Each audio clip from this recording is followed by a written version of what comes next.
Marie-Ange Babel. Oui. Jacques Choulet. Oui. Marie-Claire Duprat. Oui. Jean-Marc Cabier, c'est là tout à l'heure, il doit arriver. Sophie Dupouille, une femme. Elisabeth Brecht, à du pouvoir. Sophie Dupouille. Je sais pas la truc. Louvain. Navarre. Monsieur Favier. Peut-être mettre ça sur on. C'est pourquoi ça. Aurélie Lévesque. Oui. Sur Bruno Lamaison. la famille. Émilie Bourguet a donné le pouvoir à notre femme. T'as l'obturateur qui n'est pas sorti. Christophe Prial. Emmanuel Lacroix. Oui. Alain Lassalle. Laurent Langlade. T'as le relevez-le peut-être. Michel Lermoisan a donné le pouvoir à Serge Clalotte. Christophe Bergès. Oui. Marjorie Soto. De bien mesurer les coûts générés par ces prestations-là. Moi, je tiens à remercier les services qui ont fait un gros travail là-dessus. Y a-t-il des questions par rapport à ces tarifs-là? Oui, M. Martinez. Oui, il y a combien de locations à l'année pour la salle capitulaire sans chauffage, s'il vous plaît? C'est chez ça ou là? Si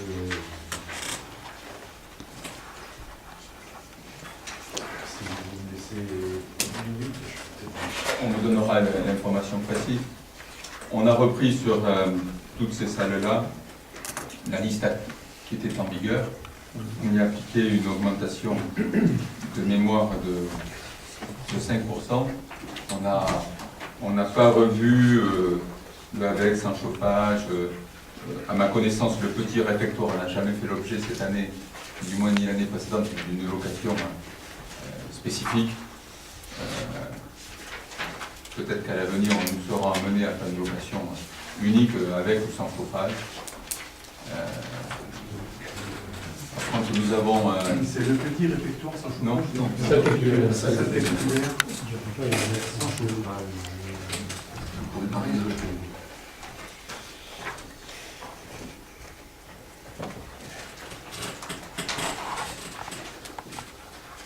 Je peux dire sur le chauffage, c'est que il y a plusieurs années qui n'avaient pas été fait l'objet de maintenance complète. Donc il est intégralement ramoné et il remarche une façon tout à fait normale. Jacques vous donnera la réponse. Quel est l'objet de la question? C'est une question. D'accord.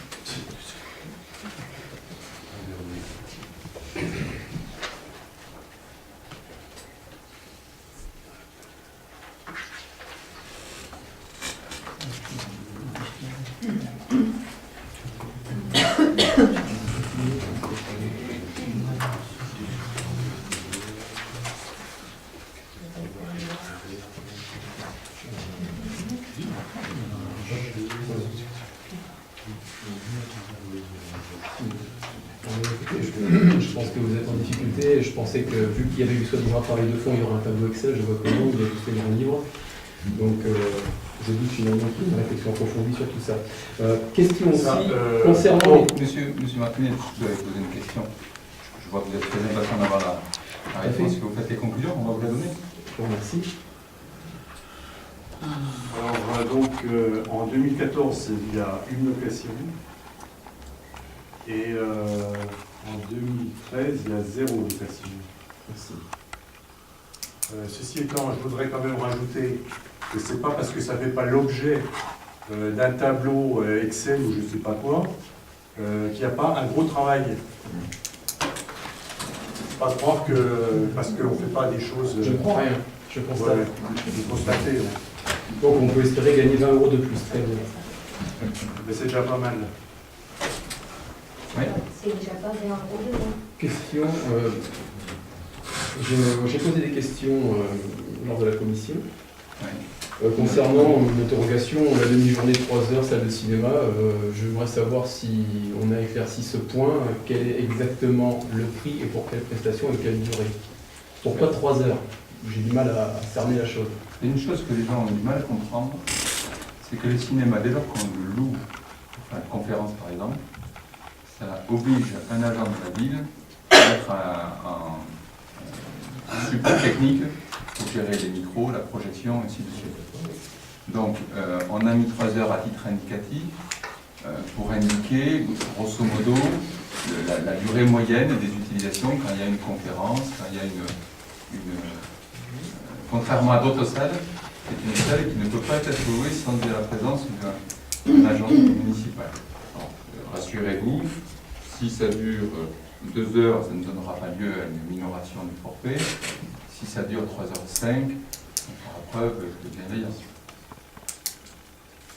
Maintenant, sur les modalités de location du cinéma, par rapport à certaines structures, j'avais évoqué la problématique des collectivités locales, de syndicats départementaux ou autres, qui souvent louent cette salle. Est-ce qu'aujourd'hui, ils feront l'objet ça fera l'objet d'un paiement effectif, ou est-ce que les collectivités, et je suppose les associations Saint-Séverine, bénéficieront de la gratuité?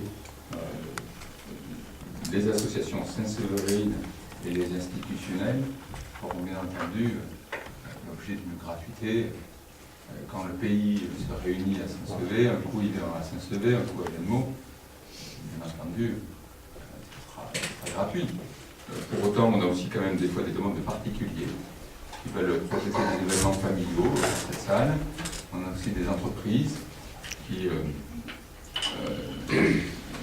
souhaitent utiliser cette salle pour des assemblées générales, des choses comme ça. Bon, cette salle ne faisait jusqu'alors pas l'objet d'une location. On a mis un tarif en face, de façon à ce qu'on puisse facturer. Pareil pour les arènes. Nous avons eu cet été une entreprise privée qui a voulu organiser un spectacle aux arènes. Nous n'avons rien pu facturer puisque nous n'avions pas de tarification à la matière. Là, pareil, les arènes resteront gratuites pour les associations de la ville organisant des spectacles de programme. Je pense à la Jeune Afficionne, d'autres pays qui par le passé ont déjà organisé des choses. Ce sont pour les entreprises et les associations extérieures. Là, je rebondis sur ça a été évoqué dans la commission finance. 400 € pour les arènes, la contrepartie, c'est évalué comment là aussi? Ça veut dire que dans ce prix-là, il y a la préparation de la piste, une arène est une infrastructure qui suppose du travail de préparation. Généralement, si on utilise les arènes, c'est qu'on a régulièrement besoin des taureaux aussi. C'est la même chose. Bon, maintenant, on a eu une demande cet été pour un taureau au rugby. C'était à Renard Rugby Tour. C'est rare qu'on ait des demandes, et puis nous sommes au sein de l'Union des villes taurines de France, on se rend des services de ville à taurine à Victorine. Bien entendu, on continuera à mettre à disposition les taurines de Saint-Sevé, tous les spectacles taurins en résidence qui ont besoin du taurine pour les les taureaux. Je préfère entendre ça, je voulais revenir sur cet aspect-là. Je vois que la tauromachie aujourd'hui souffre de quelques, je sais pas si on peut dire quelques attaques. Si elle se porte bien ou pas bien, ça aurait été un mauvais signe que de vouloir facturer des spectacles, même des prestataires, ou je ne sais pas s'ils sont privés, comment on les appelle, qui veulent faire de la Noviana, ou de la Corrida, ou de la Portugaise. Toutes ces salles restent gratuites pour les associations de la ville. C'est pour les entreprises, il y a juste une modification qu'on a fait sur les chambres des Jacobins. Parce que là-dessus, qui vient dormir aux Jacobins, c'est toujours des personnes extérieures. Donc, par simplicité, on a décidé de facturer, c'est une somme modeste au demeurant, des chambres puisque certaines associations faisaient payer les chambres parce qu'ils recevaient du monde, d'autres les faisaient gratuitement, on était un peu dans un entre-deux. Par exemple, là, les festivals ont réservé des chambres aux Jacobins pour certains exposants, c'est payant. À d'autres moments de l'année, c'était gratuit. Bon, on a décidé, puisque c'est un accueil de personnes extérieures, que ça soit payant systématiquement. Même si ces personnes sont amenées par des associations, parce qu'ils veulent justement un festival, c'est une association. Et les festivals, par exemple, eux, ils payaient. Non, mais j'entends bien. Mais autant que le sujet est sur la table, il ne faut pas essayer d'en profiter pour mettre de l'ordre. Donc je trouve un peu dommage que l'on fasse payer, quand c'est une association à l'étranger qui vient sur un mariage, c'est privé, on fait dormir les copains, les cousins, peu importe. Là, ça ne me choque pas. Quand c'est vraiment un tiers qui vient, un étranger qui vient au Jacobin. Quand c'est une association style Festivola, il peut y avoir le comité des fêtes, j'en sais rien, donc il peut mettre un groupe musical, tout ça. C'est un peu dommage, enfin je trouve un peu dommage de facturer. Voilà. Si les Vasconiales font venir des intervenants extérieurs qui demandent des chambres, on serait censé le faire gratuit. Si l'intervenant extérieur, je sais pas, les chevaliers font eux-mêmes la demande directement, on fait payer quelque chose. Au final, c'est la même personne qui est hébergée. Il y a là quelque chose d'ambigu. Autant le faire payer. Là, c'est les prestataires qui viennent travailler. Mais c'était souvent, les prestataires qui sont venus. c'était souvent ça. C'est jamais des bénévoles locaux de l'association. Bon, écoutez, Non, c'est une question que je pose. il y aura probablement plus à y gagner que les 20 € de la location de la salle populaire sans chauffage, on est d'accord. Mais de notre côté, il y a aussi une philosophie derrière, c'est-à-dire que les prestations que nous faisons, il faut qu'on arrive à les facturer de façon à ce qu'on puisse générer des ressources qui permettent l'entretien. On a une difficulté aujourd'hui sur les chambres des Jacobins, c'est que il y a 2 ans, ces chambres aux Jacobins, l'alarme incendie n'est pas en fonctionnement, les issues de secours sont hors normes, donc des travaux à y faire. Bon, si les locations qu'on engendre peuvent y participer, c'est, je crois, une bonne chose, sachant qu'une location de chambre, c'est pas gratuit, il faut faire le ménage, il faut faire la lessive des housses et des draps, ainsi de suite. Bon, donc il y a des frais personnels qui sont liés à ça. Bon, et puis, à 15 €, ça reste quand même tout à fait compétitif. Je reviens sur les arènes. Aujourd'hui, et André l'a très bien dit, on est victime d'attaques en règle de la part des antitaurins.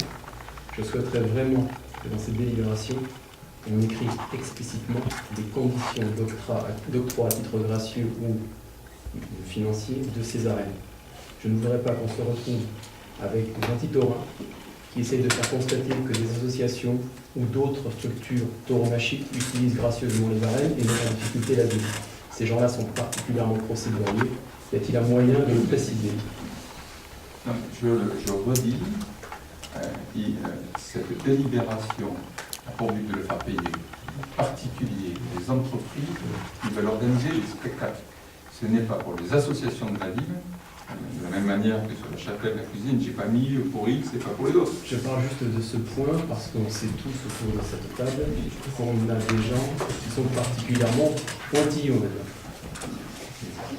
C'est dans un souci de sécuriser l'allocation et qu'on n'ait pas des gens qui viennent nous ennuyer par rapport à nos spectacles taurins. C'est tout.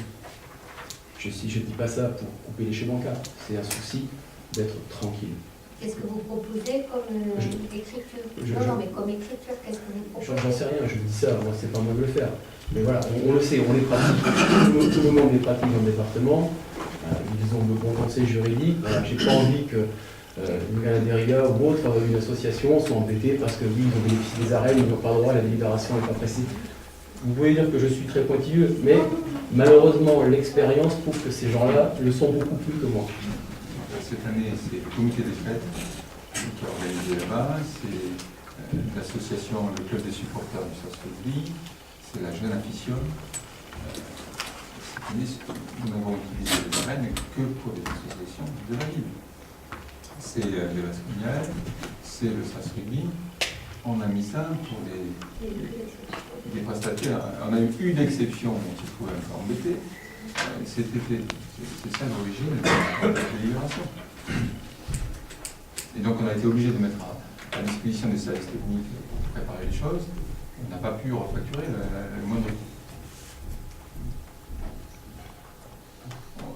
Je ne sais pas, monsieur vous, au nom de l'ensemble des municipaux, la rédaction ne donnait lieu à aucune ambiguïté. On nous vole les dates. Et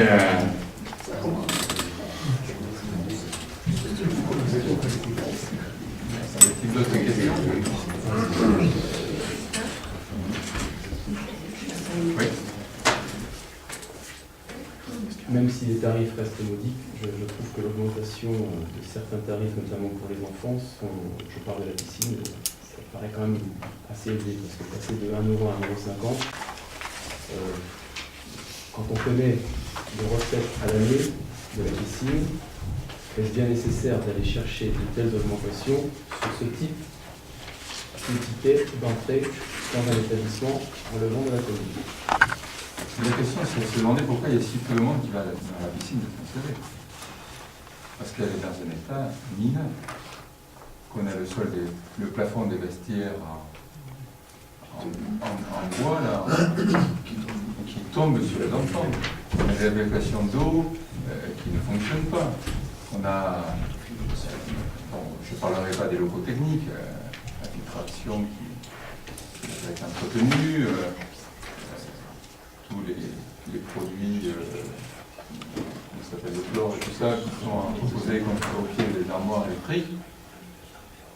Notre but, c'est l'an prochain de faire des travaux pour entamer ce soir le débat de réinvestissement budgétaire. On ne peut pas laisser cette infrastructure dans cet état. C'est d'en améliorer la configuration, l'utilisation, la présentation, de façon à faire passer à mieux faire passer l'augmentation. Je rappelle juste que pour en la matière à Grenade, c'est pas une piscine,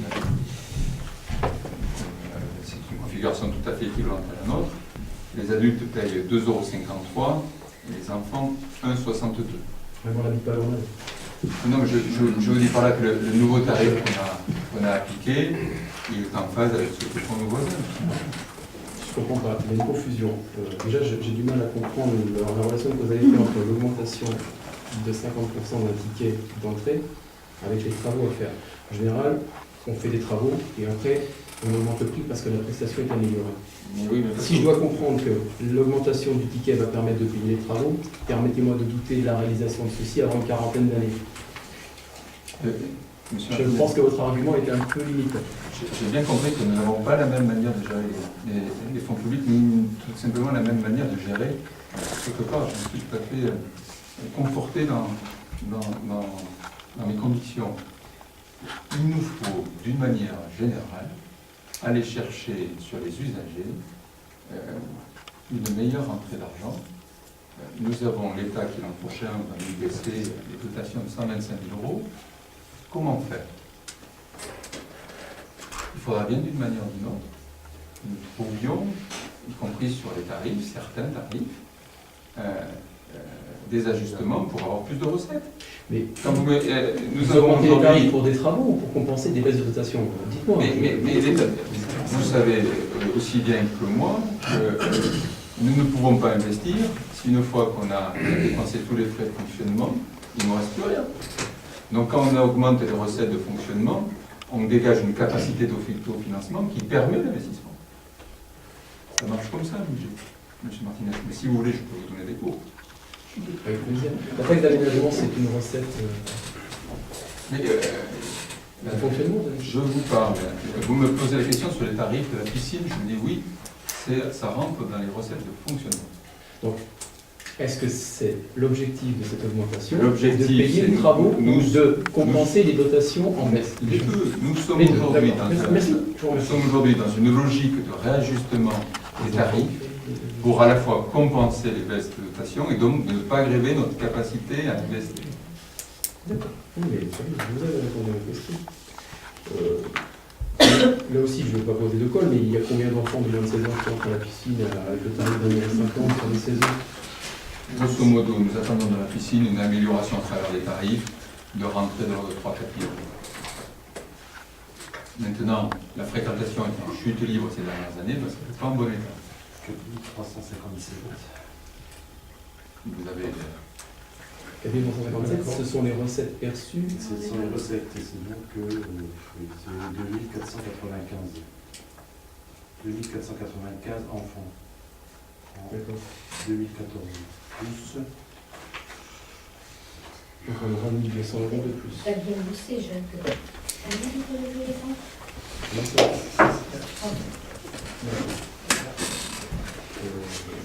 fait le cimetière. 2495 en juillet et 2197 en août. C'est 4000, D'accord. plus les adultes. Non mais moi je voulais pour les enfants, c'est Plus les adultes. Les adultes,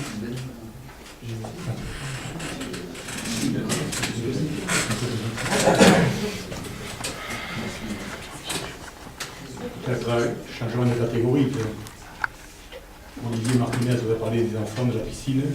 Moi, je vais vous parler d'un autre sujet, enfin, je crois que vous l'avez évoqué au point de commission finance, dans ce sujet moins réjouissant, c'est le cimetière. Parce que là, moi, je trouve, je ne sais pas, moi, je vois ces augmentations exorbitantes.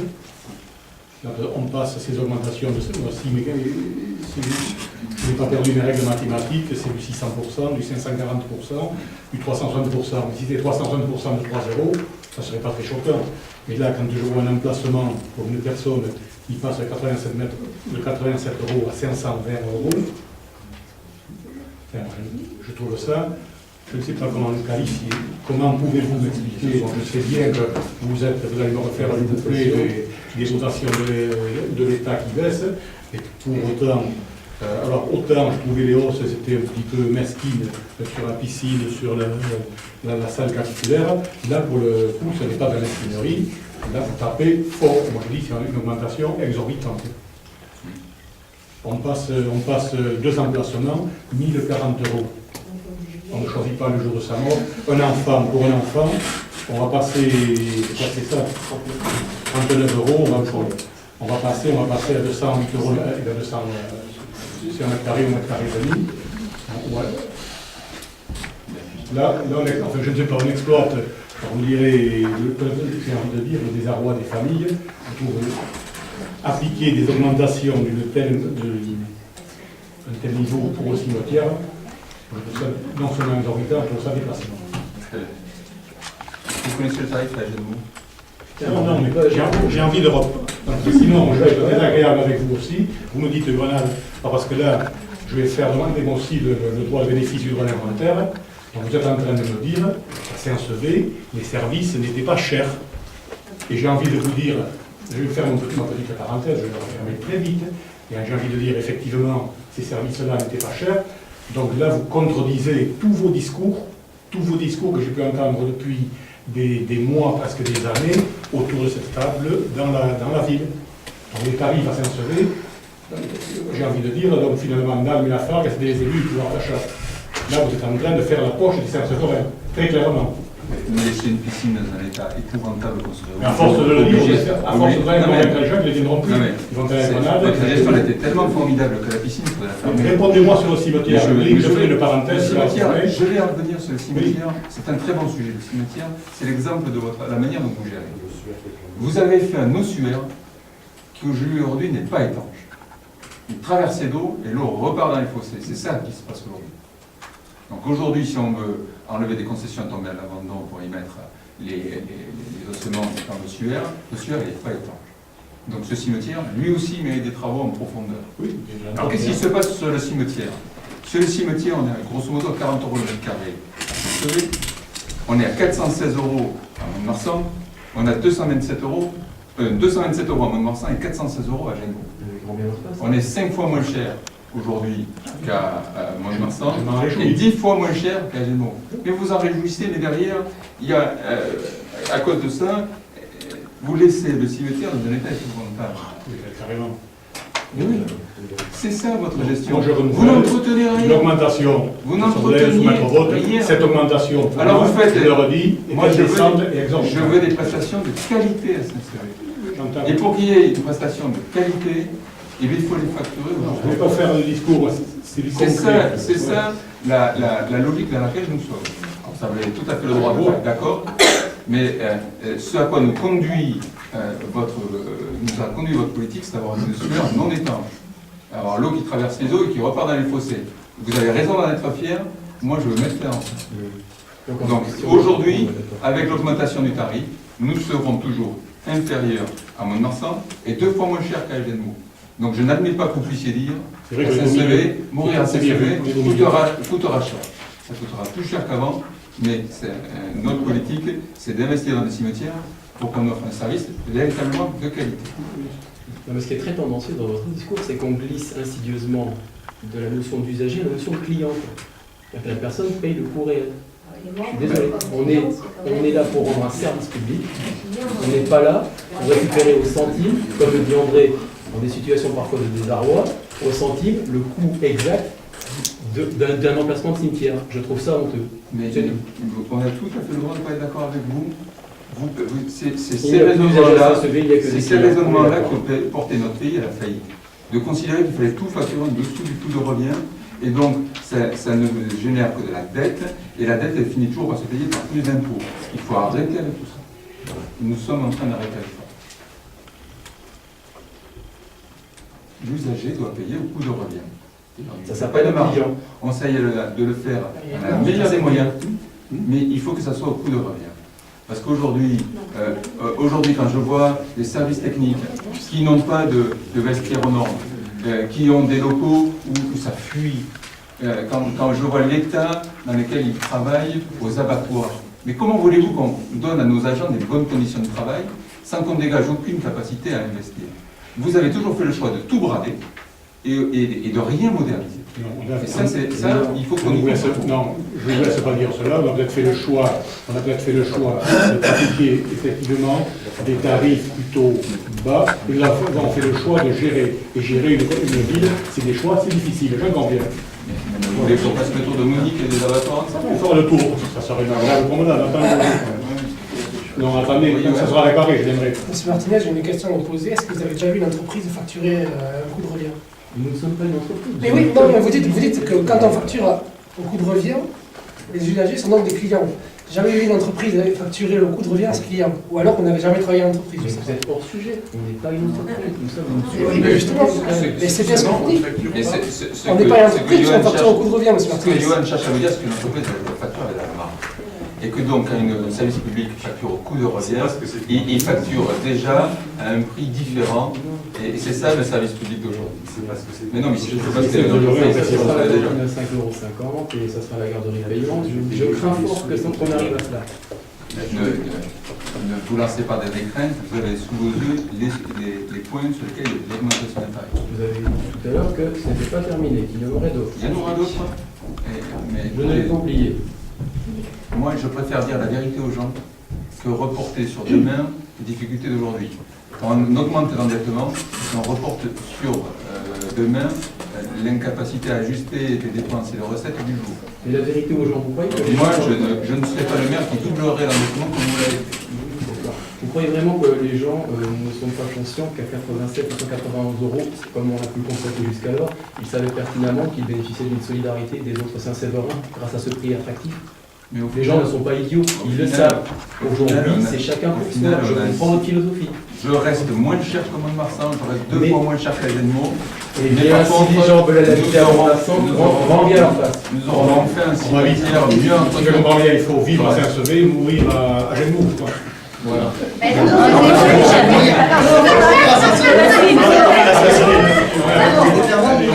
Avec vous, aujourd'hui, il vaut mieux vivre ici, mais il faut aller mourir. Nous ne laisserons pas nos suaires dans l'état. Il y en a des deux, on est au milieu. Il y en a des deux qui est plus bas. Nous ne laisserons pas, nous ne laisserons plus nos suaires dans Marsan, mais 400 et quelques. Je vois que vous préférez un tarif pas cher, mais que non suaire, non étanche, ça ne vous choque pas. Je ne suis pas sûr que les Saint-Séverins soient... Je l'ai dit en commission de travaux, et je ne parle pas d'ossuaire, on parlait de cette propos, on parlait de fuite et de gouttières. Je vous garantis, et je note, mais c'est très bien que vous placiez cet effort pour boucher les gouttières, pour boucher les fuites. Et dans 6 ans, je ne vais pas vous décourager, mais il y aura encore des fuites et il y aura encore des gouttières sur les locaux municipaux. Il y a une atteinte à l'environnement. Donc on fait rien. Puisqu'il y en aura, mais on fait rien. Bien, y a-t-il d'autres questions? Rendez-vous dans 6 ans, et tout, et on laissera les gens apprécier. Il y aura moins de fuites dans les toitures qu'aujourd'hui, rassurez-vous. Y a-t-il des... On verra. Parce qu'avoir fait le tribunal et nous laisser sans faire la toiture avant, qui coule sur les aménagements intérieurs que j'ai fait, ça reste quand même un bel exemple Non, de mais gestion. faites, moi, écoutez, je vous prends mon mot, je n'ai qu'un mot ce soir, là, pour clore ce débat. Faites, ne dites pas, Et mais non. vous n'avez pas fait, Mais on nous, fait, c'est on fini, a- on n'a pas fait, donc voilà. André, regardez les festivals, ça se fait. On On est dans l'action. D'autres questions?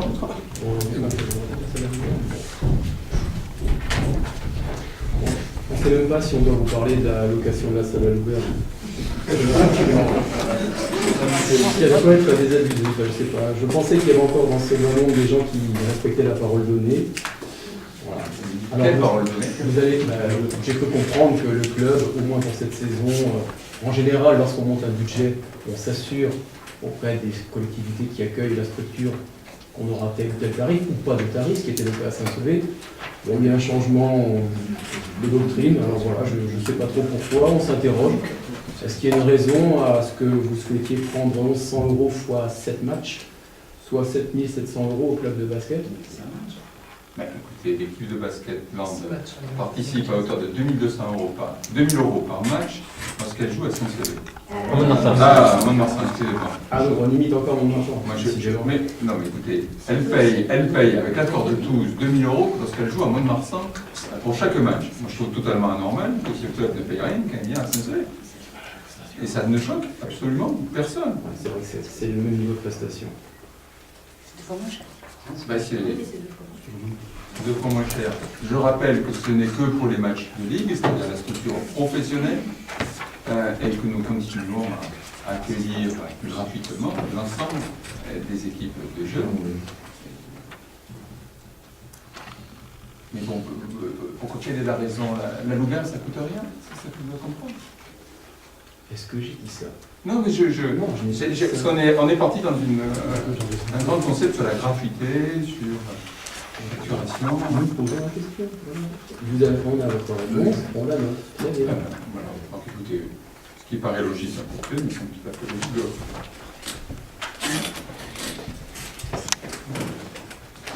Voilà, ça sera 6600 € de recettes. Ça sera autant d'argent qu'on pourra investir dans le sport.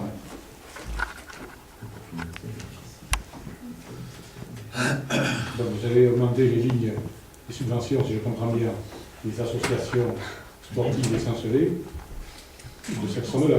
Vous allez augmenter. C'est pas ce que j'ai dit.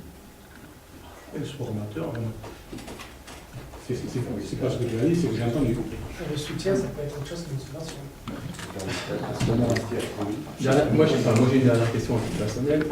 Globalement, au vu des chiffres des années précédentes, quel est le gap, le montant supérieur attendu en projection l'année prochaine grâce à ces, ou à cause de ces augmentations? On donnera les éléments dans le débat d'orientation budgétaire. Attendez, vous devez nécessairement le faire. Je vous donnerai tous les éléments dans le débat d'orientation budgétaire lorsque nous aurons révisé tous les tarifs. Et que l'année 2014 sera finie. Qu'on fera la projection sur 2015, le Donc, nombre c'est pas à exact, ce jour. Voilà. le nombre exact de prestations sur un. Ce que je peux vous dire, c'est que sur la saison, c'est 6600 € que rapportera cette ligne-là.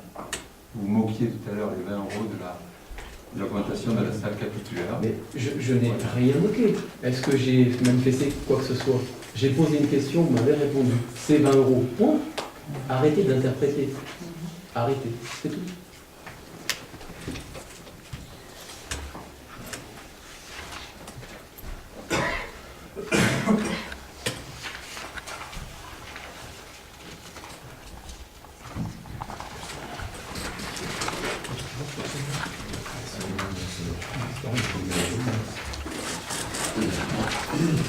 D'autres éléments?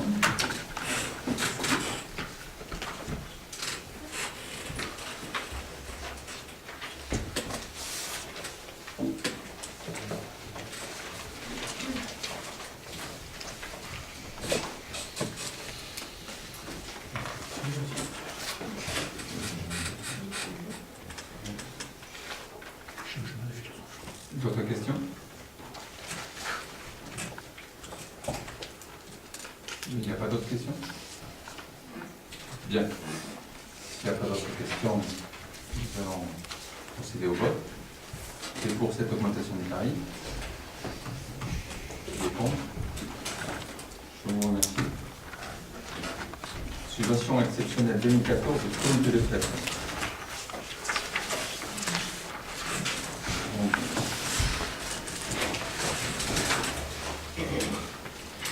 Le comité des fêtes, moi je tiens à remercier publiquement et en votre nom à tous le défi qu'ont relevé les bénévoles du comité des fêtes et qui ont réussi à organiser des fêtes en prenant fonction 2 mois avant la date des fêtes. Le temps n'a pas été de la partie. L'ensemble des recettes, le vente de boissons et ainsi de suite, sont en baisse. D'où la sollicitation de la part du comité des fêtes d'une subvention exceptionnelle complémentaire de 8 000 €. Il est resté 11 700 € sur la ligne subvention au budget. Donc je vous propose le versement d'une subvention exceptionnelle 2014 de 8 000 €. Est-il des questions, des commentaires par rapport à ça? Oui, un commentaire. On est du groupe de l'opposition. Je ne vais pas vous parler beaucoup de chiffres, parce que je vois que la taille nous a démontré qu'on ne tomberait pas d'accord. Là non plus, peut-être, mais nous commencerons nous aussi notre commentaire par un salut et les félicitations à l'adresse du comité des fêtes. Je leur transmettrai, je ne sais pas s'il y a des membres ici, car nous savons la difficulté qu'il y a à organiser les fêtes de la Saint-Jean. À l'heure où nous est soumise une demande de 8 000 € pour ajuster la subvention d'équilibre, nous ne ferons surtout pas le procès de ces bénévoles, sachant que pour l'organisation de telles fêtes, le comité n'est que l'expression de la volonté, du cadre et moyens donnés par la municipalité. À ce stade de notre propos, nous rappelons et soulignons que notre attitude ici est totalement différente de celle de l'opposition municipale de la précédente mandature qui, en pareille circonstance, par la voix de Mme Duprat et de M. Tauzin, avait porté un jugement lapidaire sur les méthodes de gestion de l'association des fêtes, allant jusqu'à jeter le doute sur l'intégrité de ses dirigeants. Leur démission au printemps dernier, suite au changement de municipalité, si elle a pu surprendre certains, n'a donc rien d'un caprice. Nous la regrettons, nous leur témoignons au passage notre gratitude également. S'agissant du fond du dossier, nous considérons que le résultat financier des fêtes ne se mesure pas à l'aune du bénéfice ou du déficit du seul comité des fêtes. Par définition, les fêtes sont un coût financier pour la commune, sous forme de subvention bien sûr, mais également de prise en charge directe de certaines prestations, achat de matériel, mise à disposition de personnel. Donc, nous pourrons apprécier ces coûts réels consolidés, l'opportunité de les réduire ou les augmenter, à l'occasion de la présentation des comptes administratifs ou du budget primitif 2015. En revanche, plus que le déséquilibre du budget du comité, nous déplorons le déficit commercial de ces fêtes, car si la municipalité, ici comme ailleurs, investit un budget conséquent pour l'organisation de ces fêtes, c'est aussi et surtout pour soutenir l'activité commerciale du centre-ville et la vie associative. Et là, force est de constater que l'édition 2014 des fêtes est un échec patent. Et cet échec, ce n'est pas l'aléa climatique ou l'organisation du comité qui en sont responsables. Cet échec, c'est le vôtre, monsieur le maire, avec votre municipalité. Vous avez tué l'esprit de la fête. Pour tenir un engagement de campagne démagogique, vous avez sursécurisé ces fêtes. Comme nous l'avons déjà dit lors d'une précédente séance, vous avez bunkérisé la ville. En repoussant loin du cœur de ville les jeunes festives qu'à l'évidence vous n'aimez pas. En élargissant le périmètre de sécurité, plus que de raison, vous avez confisqué la fête aux familles qui ne souhaitent pas parcourir 2 ou 3 kilomètres pour rejoindre la fête et en revenir. Or, que nous sachions, ces familles constituent l'essentiel de la clientèle des restaurants, repas associatifs, spectacles payants ou fêtes foraines.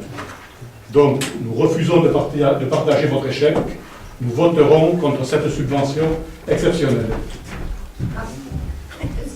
C'est dommage, je voulais juste un complément de mon propos, Madame Virginia s'en va. Je reviens. Je voulais juste, mais je poserai la question à Mme Virginia tout à l'heure. dégrade. C'est pas nous qui Essayer de regarder les choses avec recul Autre une excuse. et quelles sont.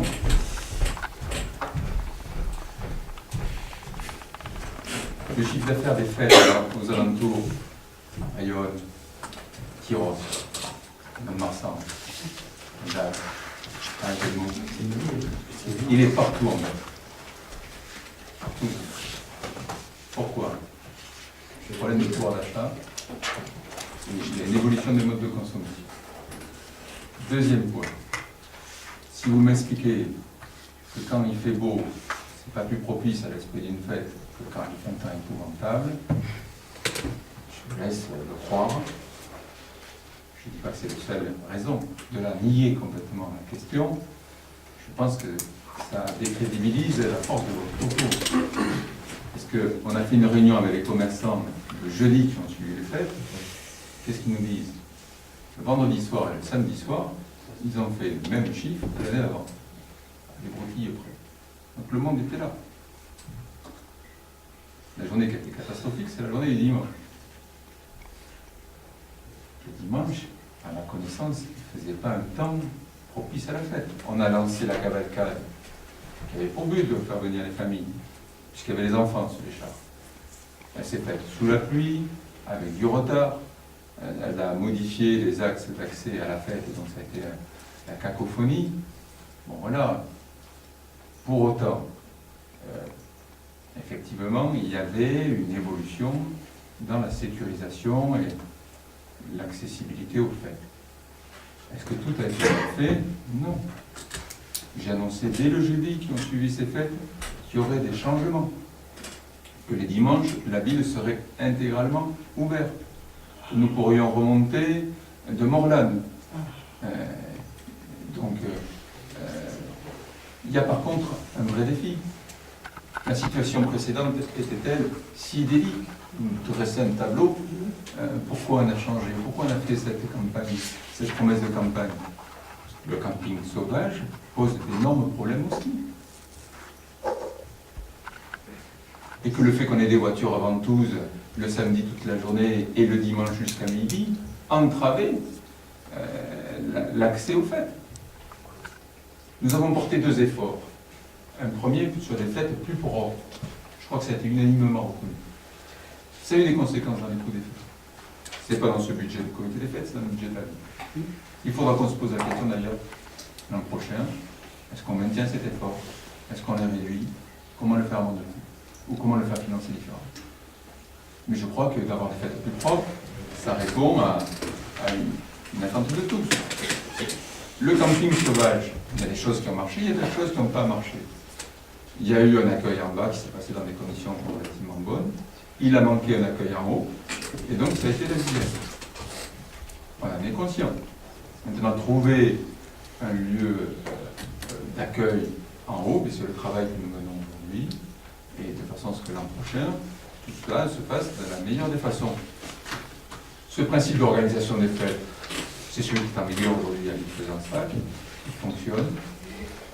C'est celui qui est en vigueur à Mont-de-Marsan et à Dax, et il fonctionne. Voilà. Bon, on l'a fait une première année, on en a tiré les enseignements. Je vous donne rendez-vous en fait l'an prochain. Je ne vois pas ce qui vous permet de dire que je n'aime pas les fêtes. J'ai souvenir d'avoir passé ma jeunesse à aller aux fêtes avec Marie-Laure, Lucie, tes enfants, et d'y avoir participé d'une manière active. Donc c'est toute notre culture, les fêtes. On y est attaché. Mais le discours populiste qui voudrait dire c'est parfait, c'est bien, laissons faire, il va tuer la fête. Donc nous on est conscients. On essaye que tous les publics peuvent aller à la fête.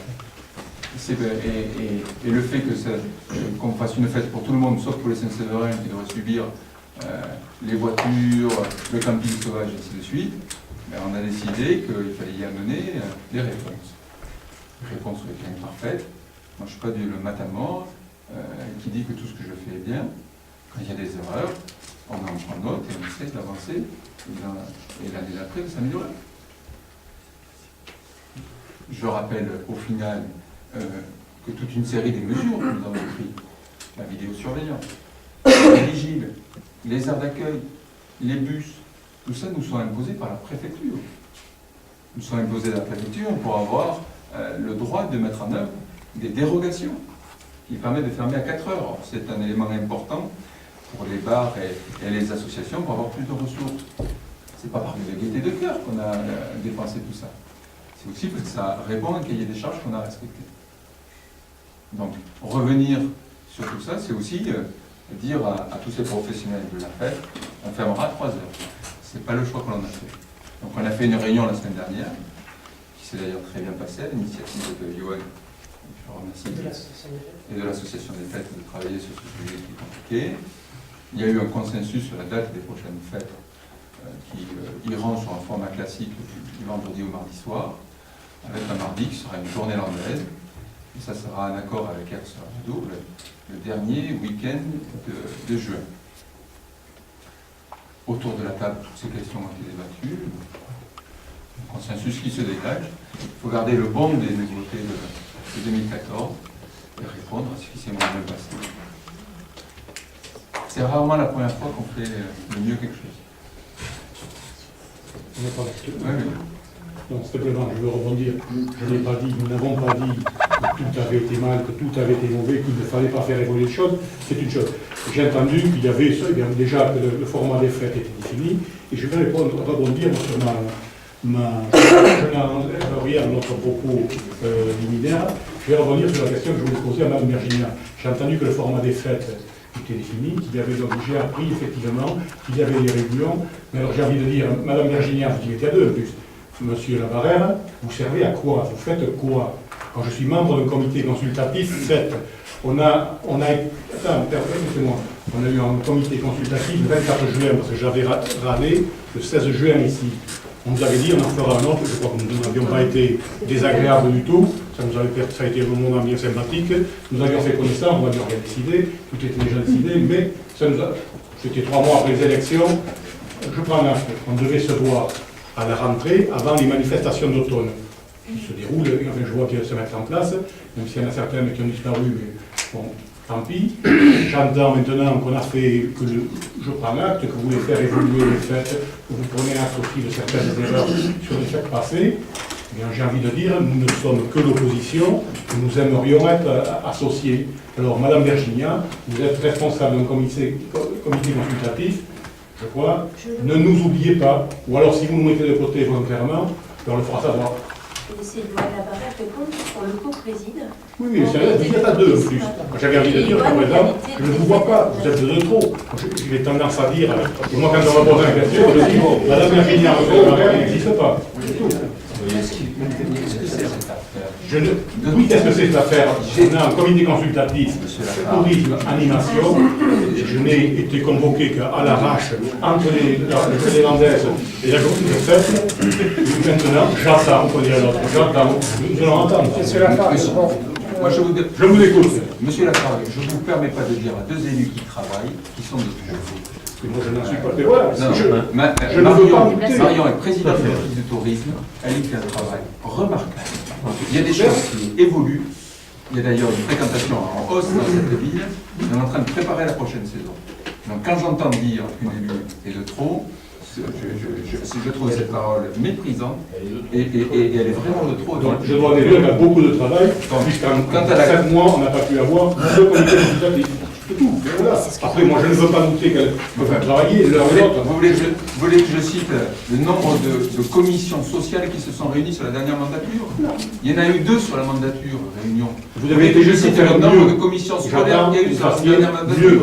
J'attends que vous fassiez des fêtes l'année prochaine, mieux que l'an dernier, que celle de 2014. Le comité consultatif ils se réuniront au rythme de 2 fois par an en moyenne.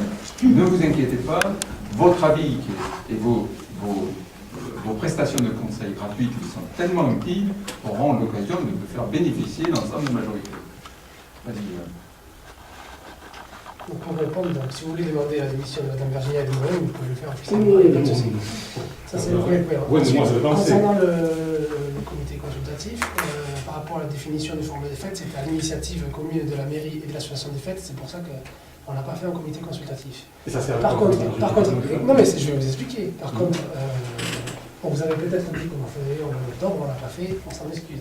Il y en aura un tout début 2015. Par contre, au sujet notamment des fêtes, bien entendu qu'on prendra vos avis par rapport au financement des fêtes et par rapport aux modalités d'organisation, par rapport à tout ce qui est sécurité. Vos avis seront les bienvenus. Et c'est là justement que vous pourrez donner. Moi, je n'ai pas mis en cause le coût de la fête, le coût des dépenses, comme je dis. Simplement, nous sommes membres du comité consultatif, vous êtes à la majorité. Je vous réponds que vous aurez l'opportunité d'y participer dans les prochaines semaines et je vous ai déjà donné une partie de l'ordre du jour. Je reviens, c'est la deuxième semaine, le mois de juin. C'est vrai, ne me convoquez pas la semaine prochaine. Par rapport au comité consultatif du mois de juin, il n'a pas servi à rien, parce que justement, il a servi à élaborer la soirée du 13 juillet. Donc il n'a pas servi à rien. Mais encore, notre présence aurait été gênante la semaine dernière pour cette réunion. Parce que ça s'appelle le comité consultatif, puisqu'il y avait une réunion pour la fête, si on est autant nous inviter. Nous ne sommes pas formalistes, si ça ne s'appelle pas comité consultatif, nous sommes membres de cette commission. Ce n'était pas l'initiative seule de la mairie. Je vous remercie de reconnaître que nous travaillons beaucoup. Si à ce travail, vous y sentez pas suffisamment associé, je vous prie de bien vouloir nous sommes dans une logique d'association de SNCB aux décisions. Nous avons fait hier soir une réunion sur le stationnement. Les comités consultatifs sont là pour valider des choses qui sont préparées en amont. Donc vous serez amené. La vraie question des fêtes, c'est comment on la finance. Vous avez sûrement dit. Je me disais sur comment éviter le camping sauvage tout en évitant les désagréments qu'on a connus l'an dernier. Si les solutions étaient simples, elles seraient déjà mises en œuvre. Je ne doute pas que vous avez des propositions à nous faire. Nous vous attendons là-dessus. Donc, sur le comité des fêtes, nous allons passer au vote. Y a-t-il des gens qui sont pour? Y a-t-il des abstentions? Des gens qui sont contre? Je vous remercie. Les membres du comité des fêtes apprécieront votre soutien, tout pas feront votre contre. Vous aurez noté que le comité des fêtes n'est pas en cause dans cette affaire-là. C'est très clair. Ils ont du mérite. Ils ont beaucoup de mérite. Je note juste que vous votez contre la subvention qui leur est utile pour honorer les factures qui restent à honorer. Dernier point à l'ordre du jour. Candidature de la ville de Saint-Sevé au label d'art et d'histoire. On continue par un sujet consensuel, je l'espère. Voilà un sujet ville d'art et d'histoire maintes fois annoncé. Pour la première fois, il est lancé. Donc, ça a été une promesse de plusieurs documents de campagne. Là, nous rentrons réellement dans la procédure. Avec Jean-Marc, nous avons rencontré Madame Ortiz, la directrice de l'Association nationale des villes d'art et d'histoire et villes à secteur protégé. Occasion pour moi de vous dire que ce dispositif est la dernière fusée de l'étage de la dynamique de reprise en main du patrimoine et de l'embellissement de notre ville, qui passe par l'étude par les services de l'inventaire de la région de l'ensemble de la ville pour en définir les particularités patrimoniales. La région Aquitaine a voté lundi dernier la participation à cette démarche. Nous avons lancé la candidature, on a fait une vingtaine de candidatures. Donc en début d'année prochaine, nous aurons un chercheur qui, pendant un an sur Saint-Sevé, participera à l'étude patrimoniale. La dernière datée de 1970, elle n'a jamais été mise à jour. Et donc, ce sera l'occasion de jamais terminer. Je rappelle qu'au terme de cette prestation d'inventaire, un livre sera édité avec les photos des services de l'inventaire qui présentera la ville de Saint-Sevé. La démarche d'ADAP secteur sauvegardé, l'appel d'offres a été lancé. Nous avons reçu les premières réponses. La fin de la consultation interviendra fin décembre. Enfin, nous avions eu la semaine dernière l'accord de la DRAC et l'ordre de mission a été donné à M. Coin pour l'étude sur les Jacobins et sur les étages et le clocher de la Vassielle, tel que ça a été évoqué. Donc là, on lance concours au label Ville d'Art et d'Histoire, qui sera probablement d'ailleurs pays d'art et d'histoire à terme. Je crois que CSEV a le potentiel et doit aller chercher ce label qui lui permettrait sur le plan touristique de se distinguer, puisqu'aujourd'hui sur les Landes, il n'y a aucune ville ou pays d'art et d'histoire.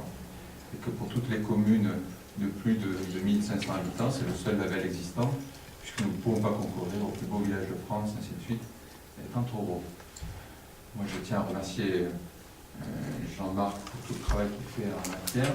Je me réjouis que les membres du comité consultatif, en dehors des réunions, œuvrent et travaillent à nos côtés, notamment M. Lafargue, puisqu'au fond, quand on est membre d'un conseil consultatif, un comité consultatif, on n'est pas là que pour participer à des réunions, mais pour travailler au quotidien aux côtés de la municipalité. Il y aura un comité consultatif patrimoine début janvier. Il y aura un comité consultatif patrimoine début janvier. Peut-être espérons-nous avoir un vote unanime sur cette question. Nos experts patrimoine n'étant pas là, oui, M. Fabien, c'est moi qui vais prendre le relais. Oui, pas de Vous mettez de chemin. pas désolé. Voilà. C'est une boutade. Monsieur le maire, monsieur l'adjoint, bon, nous avons lu effectivement avec beaucoup d'attention la proposition de délibération, car en soi, la démarche peut présenter un intérêt. Nous en connaissons aussi la complexité, la municipalité précédente ayant en son temps commencé d'appréhender les contours de ce dossier. Nous avons aussi écouté avec attention votre présentation, je vois que cela a été écrit, et j'avoue que ça a été sans surprise. Donc, le dossier est présenté, le dossier est marqué par de beaucoup d'incertitudes, avec notamment des perspectives de projet très floues et lointaines. Donc, dans un premier temps, ceci nous incline d'ailleurs à penser que la démarche que vous conduisez aujourd'hui s'apparente à une opération de communication pour masquer l'absence de projet patrimonial concret sur le cloître des Jacobins en particulier, comme vous y êtes engagé, photo virtuelle à l'appui, pendant la campagne municipale. Cela étant, nous ne nous interdisons pas de vous accompagner par un vote favorable de la délibération. Nous ne nous interdisons pas de vous accompagner par un vote. Refaites là, non. Excusez-moi que j'étais là quand même. On sent la difficulté intérieure. Ça ne nous est pas souvent arrivé en cette assemblée. C'est bien le milieu. Ça arrive. Bien. Donc, à condition, par contre, nous n'interdisons rien, à condition que vous acceptiez, redevenons sérieux, d'ajouter dans les attendus, pour justifier davantage encore votre démarche, l'alinéa ci-après. Cette demande s'inscrit dans la continuité des investissements et actions engagés par la municipalité depuis 2002 pour restaurer et mettre en valeur le patrimoine historique, l'abbatiale et son cloître en particulier. 1 687 728 € réalisés entre 2002 et 2012, un programme de 2 522 000 € engagé en 2013 pour la restauration intérieure de l'abbatiale. À noter que cette proposition aurait pu être faite plus tôt en comité consultatif patrimoine, si celui-ci avait été saisi du projet de délibération, ce qui n'a pas été le cas. Bien.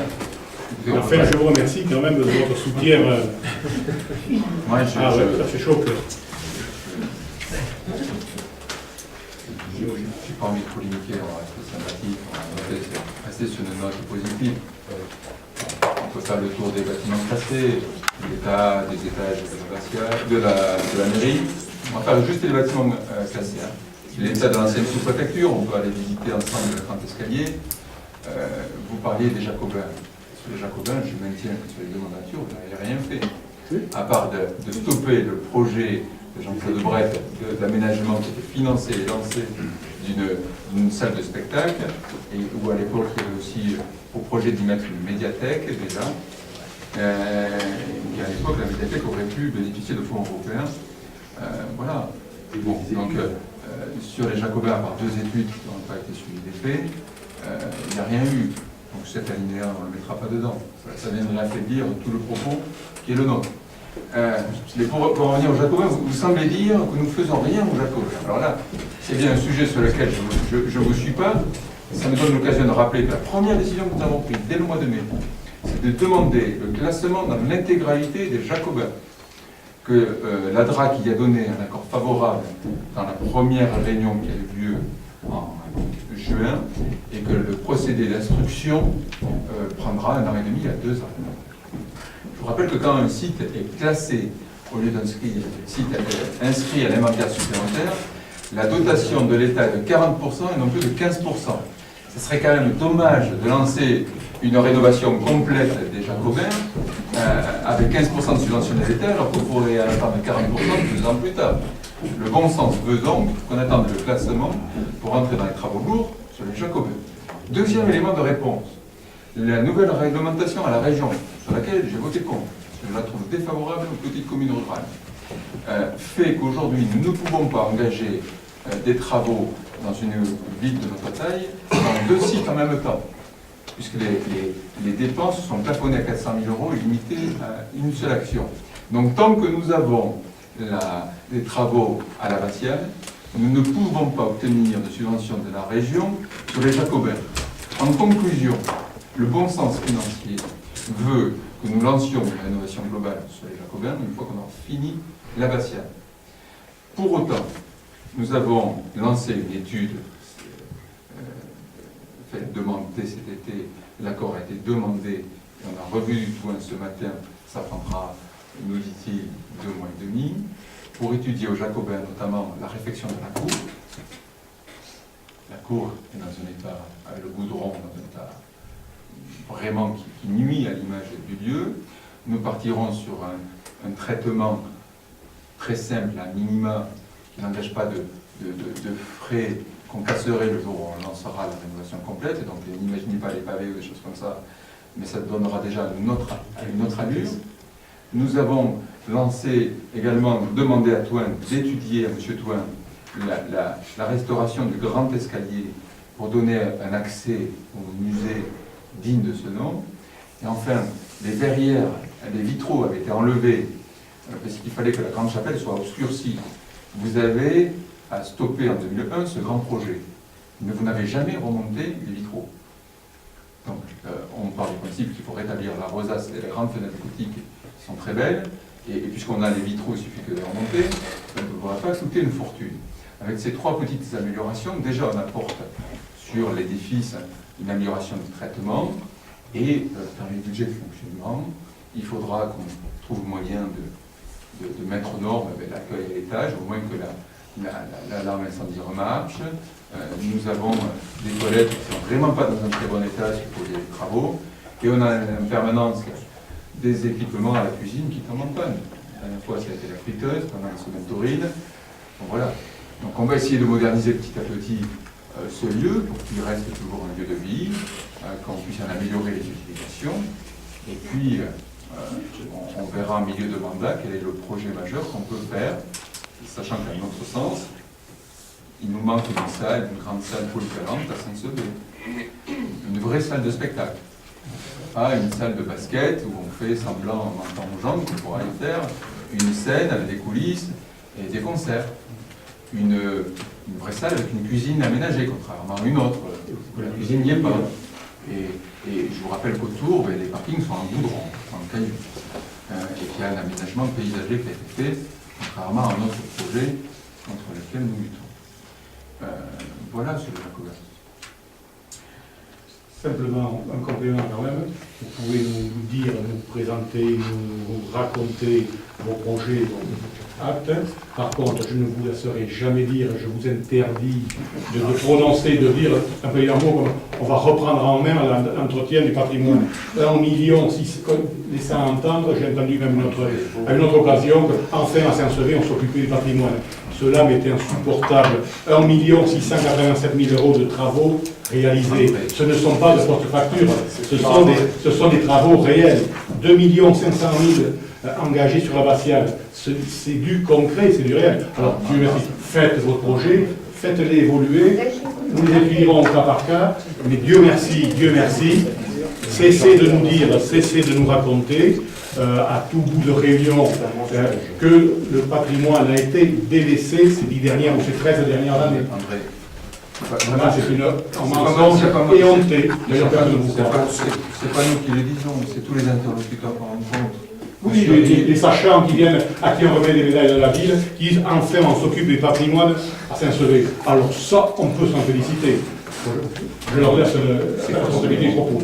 Qu'est-ce que c'est ce mépris sur un chercheur qui a passé sa vie Mais à oui, chercher c'est ce moi. chose? Et qu'est-ce que c'est ce mépris pour la ville de Saint-Sevé alors? Je n'ai pas le droit de dire la même chose de ce monsieur. Je ne veux pas le connaître, ce monsieur. Monsieur, J'ai déjà croisé la mairie. mais qu'est-ce que c'est ça? Je n'entends Je ne pas. vous permets pas de traiter M. Cavano comme ça. Mais alors ne traitez pas, alors ne dites pas, ne dites pas. Monsieur Ne pas, Rieux, le conservateur régional, est venu ici parce qu'il trouve qu'il y a une nouvelle dynamique. Monsieur Litardi, le DRAC, est venu à Saint-Sevé. Combien de fois le DRAC est venu à Saint-Sevé pendant vos 2 mandats? Je n'y suis pour rien, moi, si nos interlocuteurs. Est-ce que vous avez déjà rencontré Madame Ortiz, la directrice de l'Association nationale des villes d'art et d'histoire? Le siège français est à Bayonne. Vous ne les aviez jamais rencontrés. La Fondation du patrimoine. Je ne sais pas si j'ai rencontré Mme Ortiz, le DRAC, je sais que j'ai rencontré. 100 millions, 680 000 euros de réalisation, 2 millions sur la Batiale. Ça, c'est du concret. 2 millions sur la patiente, vous les avez pas fait, vous les avez engagés, ils ne sont pas encore faits. Qu'est-ce que vous racontez? Ils sont engagés, mais ils n'ont pas été financés. Je ne suis pas en train de dire ça, c'est engagé. Ne dites pas, je ne supporterai jamais que vous puissiez dire qu'on ne s'est jamais occupé du patrimoine. Jamais. Donne-moi l'idée de dire que vous n'avez rien fait, mais que tu choisisses. Notez-le pour ce verbal. Un progrès ce soir. Mais bien sûr qu'un demanda est encore où vous ayez fait des choses. Il faut le Mais c'est vraiment. Pour moi, il y a 2 sujets sur lesquels on parle ce soir. Et sur lesquels. C'est la caricature de l'abandon, c'est les écoles et le patrimoine. Alors, je veux bien que tu choisisses le terrain, mais à mon avis, c'est vraiment pas le meilleur pour toi. Il suffit que les gens regardent le patrimoine, c'est tout. Voilà. Ah oui, dans cette ville, c'est vrai, rien n'a été fait. Nous allons passer au vote et j'espère peut-être avoir un vote unanime sur ce label Ville d'art et On d'histoire. vous avait donné la possibilité, on l'a offerte. On jugera. Vous voulez offert sur le plateau. On jugera au fond en fin de mandat sur le fond. Oui. Qui est pour? Qui s'abstient? Je vous remercie de ne pas participer à la conquête de ce label qui montre bien tout l'enthousiasme qui est le vôtre en matière touristique et de défense patrimoniale. Sur ce, ça sera une tâche indélébile dans votre monde. Sur ce,